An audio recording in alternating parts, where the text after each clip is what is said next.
What's up, Pirates? Wraith here with Awaken TCG, and today we're going to be going over the top 5 meta-breaking decks of OP09. And just one quick thing before we start this video, the way I came up with the top 5 decks is they were the most used, the most successful of the bigger tournaments in the East. And so if you don't see, your deck on this list and you think, oh, this is top 5, this is top 5, is just what the numbers say. So let's get into it.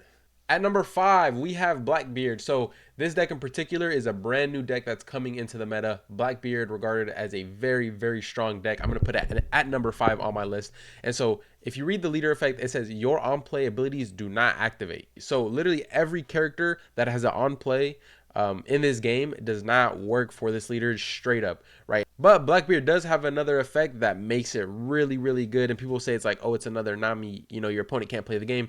I wouldn't regard it as that bad because like Nami, you literally just build your board and swing into it. This deck is a little bit different. You still get to do some stuff and try to play around what I do as a deck. But anyways, the second effect on it reads activate main. You may trash one card from hand until the end of your opponent's next turn. Their on plays don't activate. So you have a drawback, right? Yes, none of your on plays can work, but this deck is still very good because there's a lot of cards with activate main that allow it to function, right? Because activate main is not an on play. You get to choose when to activate it.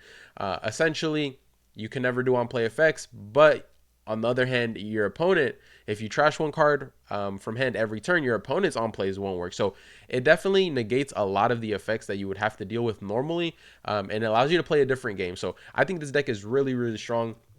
As well as the 10 cost Blackbeard, as you can see here on the screen. The 10 cost is just an insane 12,000 power blocker, and there's not many decks that can actually deal with it, right? So this deck is very good. It's a defensive deck that's very good at control. It can control the game and then win out at the end with the 10 cost 12,000 blockers that not only are they blockers, they actually freeze one of your opponent's units, don't allow its effects to be used for a turn, right? It nullifies effects for their next turn, and on that turn it also negates leader abilities. So if you're swinging into Anel, if you're playing against Nami and you swing into them, they can't actually win that turn because their leader effect is turned off. So just something to keep in note. But I think this deck is really, really strong. We might not see it a whole lot. It's not, in my opinion, I wouldn't put it in tier 1. It's definitely a very, very strong deck though, and it reminds me of like BY, where it's like if your opponent knows how to play against it, they have a good chance. If they don't know how to play against it, they're just absolutely going to lose, right? So it's one of those kind of decks. If your opponent doesn't know what to do, they're absolutely just going to get rolled. And I think this is a perfect deck to take just because leading into OP09, we're going to have 0 tournaments before Nationals, right? The Nationals in January in Orlando. And so it's going to be a real good pick, in my opinion, if you get really good on this deck and take it to Nats. That's just my opinion, though. Let's go ahead and move on to the next deck. Coming in at number 4 is Old Faithful Rob Lucci. So if you guys don't know, Rob Lucci has been dominating for a while now. This deck, as soon as it came out in OP07, has had an insane run, right? Regarded as a top 2 deck right there next to BY for a while. I think this deck definitely took over until BY got certain cards that allow it to, just beat this matchup even more, because it's not a free matchup. It's definitely a matchup where if the Lucci can see their curve and curve out perfectly, it can get a little dicey, but they have to see so much things go right. Otherwise, it is BY favored, right? But Rob Lucci, a great deck. We all know what it does. Very control heavy deck that actually has a lot of aggression built in, because the way you KO is, you play a 4/6 Rob Lucci, KO to your opponent's targets. Now you have that body. You play Moria, you do the same thing. Now you have that body to play with. This deck is just super good at playing and taking advantage of every single one of your opponent's misplays, and it can really just close a game out early on, and you can never see a comeback potential from that, just because the deck works in ways where it's not normally something we've seen before. Obviously, we've had the Moria before, we've had the single KOs, but now it's just with Lucci came a brand new combo that we've never seen, right? Everyone complains about the 22 Don combo where you can go Gecko Moria, you bring back Rebecca, you bring back a Helmeppo, right? And then you reduce something, and then you go Spandine with the Rebecca. You play the Spandine. The Spandine's going to get you the Rob Lucci. Now you establish the Rebecca blocker. You establish the Rob Lucci. You established the Moria that you initially played, and you have a Spandine. If you don't have a full board already, you just summoned, you know, 1, 2, 3, 4 units for the cost of 8, and you blew up 2 of their units, and so it's kind of hard to come back from that, right? That would be considered the god turn for Lucci. And it's insane. It's insane. This deck is still very much so used in OP09, and that's why I have it at number 4 in this list, because its popularity has gone down a bit as it has some worse matchups now. And I think the best thing that this deck has going for it moving forward is that we're going to see a lot less BY, right? BY Luffy is definitely still very, very good, but it does have some matchups where it kind of just automatically loses. And for Black Yellow Luffy in particular, Blackbeard, which we just went over, is one of those matchups. So seeing less BY means that Lucci can have a little bit of a better time in the meta. And so I think we're going to see a lot more Luccis than we do BYs as of right now. In our OP08 as it's ending, we're still seeing just the same amount of BY as we are Lucci, and so that's definitely going to change. But I think Lucci is still a very, very strong pick, especially because if you've been playing this deck from, let's say, OP07 when it released, and you've been playing it, you know, up until now, you're still going to have that experience. You're going to still have that knowledge. So you're going to be at an advantage going into the new set, because if someone's never played this deck but they want to pick it up, now they have so much to learn in a short amount of time before nationals. But I think this deck is still super, super strong, and it is probably in that top 3 range for some people. I'm putting it at number 4 on my list. I just think it has everything it needs. It's one of those decks with every answer possible, and you know, you just got to see it, and the deck's gonna work for you. Let's go ahead and get into number 3. Coming in at number 3, we have Purple Luffy. Yes, we know this deck was strong in OP05. Ever since then, it did fall off. Now, with the addition of the new starter decks, we got certain cards that definitely make this deck a lot better. And so we have a Zorojuro Searcher, right? That 4 cost 6,000 power that you see there. I'll also have them up on the screen. You know, cards like this definitely make decks like this more consistent. And as well as Luffy Taro, which is the new Monkey D. Luffy, the 7 cost 8,000 power that allows you to double body, right? So from the beginning of time, decks that can cheat out multiple bodies have always had that advantage, right? Because it's faster paced, harder to deal with. Now Purple Luffy has that same advantage, but going into OP09, they also get a Searcher, right? That makes this deck a lot more consistent. We get a couple of cards that actually make this deck from good right now in 8.5 to great in OP09. I'm putting this in my top 3. This is, in my opinion, the 3rd best deck currently in OP09. It just recently won a CS, and it's been up ever since the beginning of the set. While this deck does have some bad matchups, I think if you perfectly curve out and see what you need, this deck is one of the hardest to deal with, because at any point, if there is a turn where you cannot deal with one of their units, it honestly makes it impossible to come back, because they will have the answer. Like, a lot of the times, if you want to set up a unit, they have ways to rest it and swing into it, right? If you're trying to you know, play aggressive, have the option to go 9 cost mom, slow down your aggression while being a lot more defensive. And then obviously they have a ton of blockers. It's just a deck, again, with a lot of answers. And you know, if you see a pattern here, if the deck has answers to every situation, it is going to be a very, very good deck. There is some decks in this meta that do not have answers like that, which make it a lot harder to deal with certain pressure in certain situations. And that's why those decks are tier 2, tier 3, just because while the decks are strong at their strong points, they're very weak at their weak points. And so a deck like Purple Luffy has a lot of answers. I would still put this in my top 3. If it didn't have the Searchers, if we're talking OP 8.5 currently right now with just the starter decks, I'm putting it in tier 2. As of OP09, I believe this deck is tier 1 and a very strong pick moving forward. This is going to be a widely used deck as it is simple, effective. It's very, very strong power level and just overall super good. It reminds me of, not in playstyle, but it reminds me of power level of when Gecko Moria just came out, the leader in OP06. The power level of the deck was just super strong. It was innately good because you could swing while cheating out a body. This deck has that same power level. When I play this deck, it gives me that same feeling of how powerful the deck is. It's just super, super strong. I think, you know, being able to just have the options to rest, have the options to, play aggressive if you want to. This deck runs rush cards, a 7/7 Sanji. It runs a 9 cost 10,000 power Luffy, where you can play aggressive if you need to be, but then it has the options to go, you know what, hold on, let me play this 9 cost mom. I'm going to put a character of yours in life. I'm going to gain a life, and we're going to slow down this game. Let's see if you can, handle this unit while at the same time I'm slowing down the pace of the game. So it's just, like I said, it has the options to beat every matchup. And so with that being said, it is my number 3. Let's go ahead and go to the top 2 decks, and you guys probably won't be surprised, but let's go ahead and go. Well. Look at what we have here at number 2. That's 4. At number 2, we have Shanks. As you can see right here, the leader is Shanks. Yeah, this deck is super strong. This gives me, when I play this deck, as far as play style, it gives me Katakuri vibes, and not because it triggers out, but because the deck is very linear. The deck is super linear and super powerful. There's not much you could say about this deck, and not like, literally it has very little downsides. While I think the biggest downside of this deck being you can't really run searchers with the new lists that are coming out. But if you see your cards, you're definitely going crazy.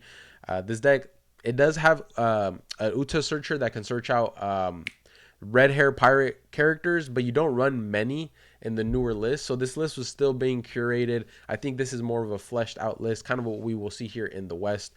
Before it was Rush, then it was completely Control, but now it's a hybrid. But you can't afford to run the searchers is the only issue, right? So besides that, I think this deck is very strong. Like, that is its weakest point, right? Is the consistency issue. Is like, can you see your cards when you need to see them? Just because you don't have a searcher, but it has just an insane amount of power. This deck is just super strong and very linear and easy to play. If you know what to do and you have the card, you just play it, right? So on 5 dawn, you play a Marco, you play a Ace. On 7 or 8, you play a Dragon, you play a Ben Beckman, a Rayleigh, and then on 10, you're just spamming your Shanks. And this deck, at any point, if your opponent or you go to 0 and you have Goldie Roger, it is checkmate. It is checkmate. You're going to be able to do what you want. Not only that, with the addition of Red Hawk, right, the counter event, with the addition of Red Hawk, this deck just makes it, it just makes the blue Dofi matchup 10 times easier, because you can leader effect, you can Red Hawk and blow up one of their 5 cost bodies without having to do anything on your turn. So you can play aggressive while you get to the later stages of the game, and not having to worry about taking as much pressure, right? The leader effect just makes you super safe early on without having to pitch a card for their 5k swings. And overall, I think this deck just has a lot of expression, regardless if it's linear or not. I think the amount of options that you can actually run in a deck like this make it so scary. It has you play around so many things. It has the options to play defensive. It has the options to play aggressive. It can control your board. As soon as the 10 Shanks come out and they go back to back, it basically means game over, right? Because if you guys don't know, if you can read on the card here, the 10 cost Rush Shanks, the new one, it automatically minuses 1,000 power to every one of your opponent's units on their board. And so, with that being said, if they have 2 out on the board, that's minus 2,000. Your 5 cost power unit is now a 3,000 power unit. So you can never basically swing with that. So at a certain point, it gets too overwhelming, and this deck can just run you over. As well as it's very defensive. And so I don't know. I think this deck is definitely in my top 2 for a reason. And moving forward, we will 100% see that. Now, I know you guys have all been waiting for my top 1 deck. That's 2. My top 1 deck. And it's going to be no surprise. It's going to be no surprise. You guys all know what it is. You guys can, probably guess what my number 1 pick is going to be. But let's go ahead and go over it. So coming in at number 1, we have Blue Doflamingo. So obviously this was a given. Everyone knows that this is the best deck in OP09. It's regarded as the best. It's had the best results. It's had the most wins. It's had the most play rate. It is, in fact, the best deck. And a lot of these lists I'm showing you guys are just recent lists that topped in big events. It's not like a little 5-round, flagship. These are big events, 10 rounds, 8 rounds, 9 rounds. These are bigger events. So you guys can go ahead and you know, make these lists and try out the decks and go from there. But I think they're good templates to go off of. So let's talk about it. You have Peronas, you have Sengokus, you have Buggies, right? 3 cards that search for you, or 1 card that searches, 1 checks the top 5, right? But you can order it and play out your turns how they want. Just an insane amount of consistency just because of the amount of cards that you can run that actually help you see what you need to see, right? There's 10 cards in this deck that have that option of being able to see what you need to see, and it's very, very, very good and very strong. On top of being super consistent, it has the 4-cost Jinbei, which cheats out a body. It can draw you a card, it can play you a blocker, it can you know, return a searcher to hand if you play the law off the Jinbei, and then you can send a 4-cost back to your opponent's hand. It's just it's very, I don't know, this deck just has like I've said before, it has the answers to every situation, but on top of that, it also just is very, very annoying to deal with because of the aggression that the deck provides, right? So it's swinging 7,000 every turn while cheating out a 4-cost body. This deck has that type of flexibility, and it's so easily replicated game after game because of the consistency. It really makes this deck just an insane choice. I think it does have certain bad matchups and some 50-50s, but that's a good thing, right? If it just blows out every other matchup, but then it has some 50-50s, and it's just the best deck, right? Like, hands down, this is just the best deck. It has the consistency to play its best cards game after game. It has the answers for its bad matchups. And then let's talk about putting, right? 4-cost putting. It doesn't matter how many cards your opponent has. They return them all to the deck, shuffle the deck, and then you draw 5. So there's certain decks in this game where if you, you know, tend to like to have a bigger hand, putting is just going to destroy you.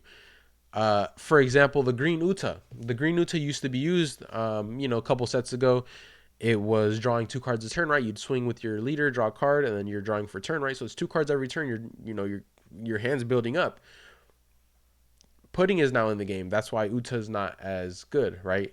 Also, you know, when removal is the #1 thing that the good decks do in this deck, a deck like Green Uta is definitely not gonna, you know, stick around much because they can only play units and they don't really do much else. But then obviously putting also would destroy a deck like that. So obviously that's why we see these meta changes. Is certain, you know, tech cards like putting can just destroy certain matchups. And at the end of the day, putting is just a very, very annoying card to deal with. You have to think about playing around it. If you have a good hand, you kind of have to like make sure you're staying at that 6-card range just so they never putting you. And it gets annoying having to, like, you know, defend when you don't want to defend, especially if they're, you know, swinging 7K and you got 6 cards in your hand. Are you gonna go to 7 and then they're putting you, or are you gonna give them 2 cards and go down to 4? You know, it's kind of it's something that you have to really you know, experience to know, you know, what the right decision is. But a lot of the times, if you just, you know, continuously take life and they putting you, and then now you're back to 5 cards and you get like a mid 5, it's kind of just GG's. So this deck is just, you know, it just has the answers and it has the consistency to back up its great answers. And then on top of that, Perfume Femur, it has an event. If you use it on a 7 warlords, your opponent cannot activate blocker for that attack. And so if you ever go down to 0, life, your opponent can just play Perfume Femur, and even if you have a blocker, that's going to be a 15k swing at your leader not being able to use a blocker. And so you have to continuously counter out of that 1 life, and so it just gets hard.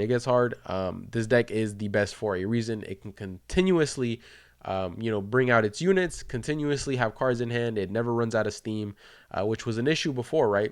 This deck used to be super good early on, and then it fell off because the issue was you'd play a card out, but then you would have to keep using cards to counter out to save your bodies. It couldn't cheat out 2 bodies at once, so you're always on the defense because your bodies are always being played rested. And so you know, eventually you would run out of steam. But now with cards like Jinbei, that allow you to cheat out an extra body. It means you can go Jinbei into another unit. Let's say you play Edward Weevil, you draw one, you know, now you have an extra card. Or you play the Gecko Moria, you're grabbing a card from trash. So you know, even the law, you just search, oh, let me put it back to hand, right? So there's so much card recursion. Like, you literally just always have something to do and something to gain with this deck, and it just makes this deck super hard to deal with. And that's the reason why it's at number one. It's literally just the best deck.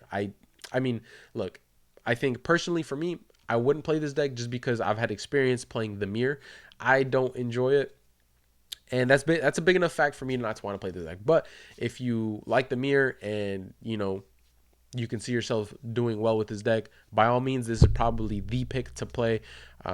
Obviously, it's not guaranteed that you're going to win just because you're on the best deck. You have to put in the work and learn how to play it. But this is definitely the go-to pick for Nats coming up in January. So if you guys want my opinion on it, I think this is the deck to bring. If you're struggling on what to bring or what not to bring, I'm going to go ahead and advise you bring Doflamingo. The deck I'm going to play at Nationals doesn't even have a good matchup into this deck, but I'd still advise it. I definitely think that this is the pick to play.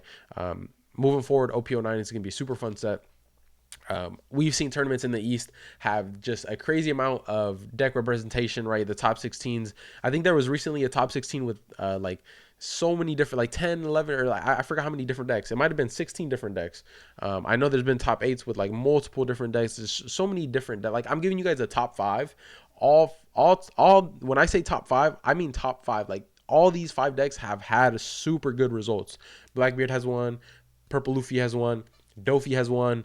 I'm not sure if Shanks has one. I know Lucci has one. And so, like, these are all decks that have won whole tournaments, right? So there's just super like, I think it's a healthy meta, right? We have a lot of good decks. We have a lot of good players. And at this point, it comes down to just play the deck you're comfortable on at the highest level and you know, hope to win, because you know, you really have a lot of choices now. You have a lot. It's not like before where it's like play Sakazuki, you know, play it now, or you know, play Gecko Moria, play Sakazuki. We actually have, you know, a great meta upon us with the bans from RP Law, because obviously it would have just been an RP Law fest if it wasn't banned. But you know, it's gonna be great. That is gonna, you know, conclude my top 5 list for meta breaking classes of. That is going to conclude my list of the top 5 meta breaking decks for OP09. I hope you guys enjoyed this video. It's kind of a little bit different. I needed to get something out. And I really enjoyed this video, just talking about the new choices that we're going to have. And these are all decks you really need to know. You really need to know. If you play this game at any type of competitive level, you need to know what these decks do and get comfortable with them, because you're going to see a lot of them. All right, Pirates, that's going to conclude my top 5 meta breaking decks of OP09. I really hope you guys enjoyed this video. If you guys would like to see certain decks played and analyzed, let me know in the comments down below. I definitely like to go, you know, take it a step further and get a little deeper with some of these decks. And so let me know in the comments and I'll give you guys something like that. But I appreciate you guys watching. You guys have always supported me. But with that being said, you guys have a good one. Make sure to comment, like, subscribe to my channel, and I'll see you guys on the next one. Peace.